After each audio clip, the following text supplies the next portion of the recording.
Hello, my name is Jocelyn Contreras, and today I'm going to be talking about the article Farm Labor Supply, Fruit and Vegetable Production by Zachariah Rutledge and Pierre Merrill. So basically, the purpose of this journal, it serves three main purposes, which just extends literature on U.S. farm labor, provides a direct economic bound on the elasticity of labor-intensive crop production with respect to the farm labor supply, and demonstrates a novel use of equilibrium displacement framework that could be adapted to a variety of settings and data. So just to give some context of the data and the study and the research that has been done by the two authors is that it provides econometric estimates of the effects of reductions in farm labor supply on the production of hand harvested fruits and vegetables. Using crop production and employment data from California counties, we're going to estimate panel regression data that's going to link farm employment to crop production outcomes. Oh, for more context, the reason why that we are looking into this and why it's an issue to begin with is that many American farmers have reported a decrease in farm labor shortages and think that this can be a cause for decreased production on their end. So, reasons for farm worker shortages are tied to but not limited to mechanization, imports, and labor availability. Later, we're going to go into more shocks that affect farm worker labor, the labor supply, and we're going to look into that. This article overall, it's going to estimate the elasticity of hand harvested crops and with respect to farm labor. So we're going to look at that in a little bit. So when looking at why we chose our data and where we got our data from, we got all of our data is going to be from California because California is a natural setting for this type of analysis because it produces 1/3 of domestic vegetables and 2/3 of domestic fruits and nuts in the United States. Additionally, is the largest agricultural employer in the nation with their labor expenses accounting for about 1/3 of the US total expenditures. Another thing to take note of is that the agricultural workforce is mostly composed of Mexican laborers for the farm supply. So California is right next door. So this is what we're going to look at. Our data is we're going to have three data sets that we're going to base our results on. It's going to be just crop production, farm employment, and the weather.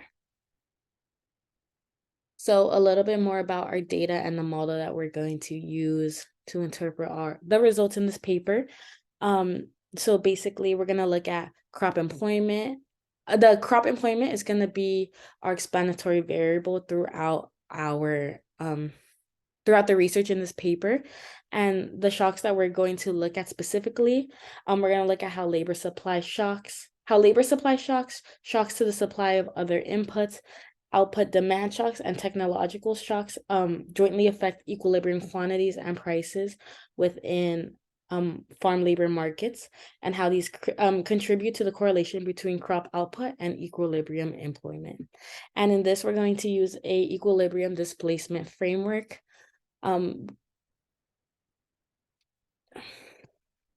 So basically, an equilibrium displacement framework. The article did give me more information about it, although it's a little bit out of my knowledge and what I do know. But basically, what it does is it provides a set of reduced form equations that account for the structural relationship across markets for the quantity of labor and the supply. This expression is like a function of parameters and also includes elasticities, although we do not know to what magnitudes they are specifically. Additionally, our panel data is going to include different types of time period data within it. So it's going to have data on yearly effects, quarterly quadratic county level trends, and monthly temperature / precipitation information. So our model, in our empirical analysis, we're going to the authors regress agricultural production outcomes on equilibrium farm employment. So that's what we're doing. We're regressing those two dependent and independent variables. So basically what we're going to do is evaluate the effects of unobserved market and technology shocks on these equilibrium outcomes and see how they're displaced when we do experience these shocks. So basically our model, basic things that we are going to know. It's going to get a lot more complex, but this is something that was 100% familiar to me. So we're going to start off with Q. That's just going to be the quantity of a good. Our quantity of a specific good, which in this case is going to be the hand-harvested fruits and vegetables, is going to be composed of it's going to be like a function of labor and non-labor inputs, and the function QAB is going to be the aggregate county level production. P is going to be our output price, and then P subscript A is going to be the price of the input of labor. So there is more numbers and equations that was given along in this paper. However, I'm just going to give like a summary of the most important formulas that they led. So basically this is going to be the logarithmic differential. This equation right here is going to show the logarithmic differential change in the equilibrium output, and which is a result from a series of extraneous shocks that affect the equilibrium. Additionally, through our model, through the math that the authors got, this is going to be our equilibrium. So some of the shocks that we face that the article looks more into are going to be these four specifically. So beta is going to be represented by shifts in the labor supply curve. Gamma is going to be representing shifts in the non-labor input supply. Alpha is going to be shifts in crop output demand, and delta is going to be productivity shocks. So these are going to be the resulting reduced form equations once we look into all the data and the information that we got through the models. And then going into a more like kind of general knowledge. This is a little bit outside of my scope and the scope that we learned in the class. So I'm going to go a little bit more into some general economic intuition type of things right now. So next, we're just going to look at the basic supply and demand curve, and how their elasticities are going to affect the equilibrium, and how the equilibrium is the place. So in the first one, we're going to have an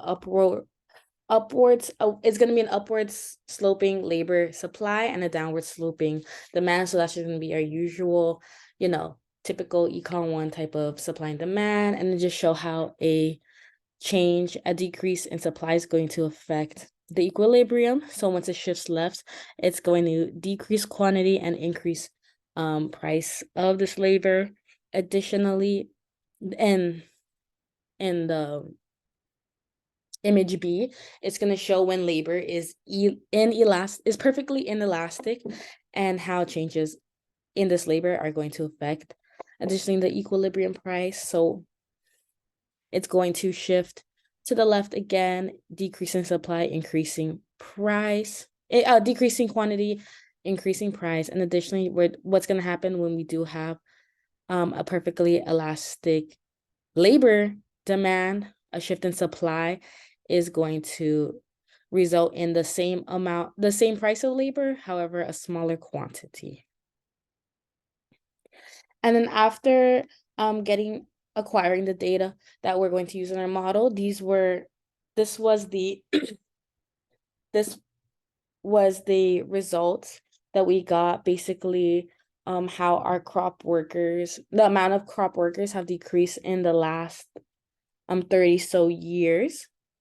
We look at this data and we do look at more data that we're given. Additionally, our empirical strategy, sorry.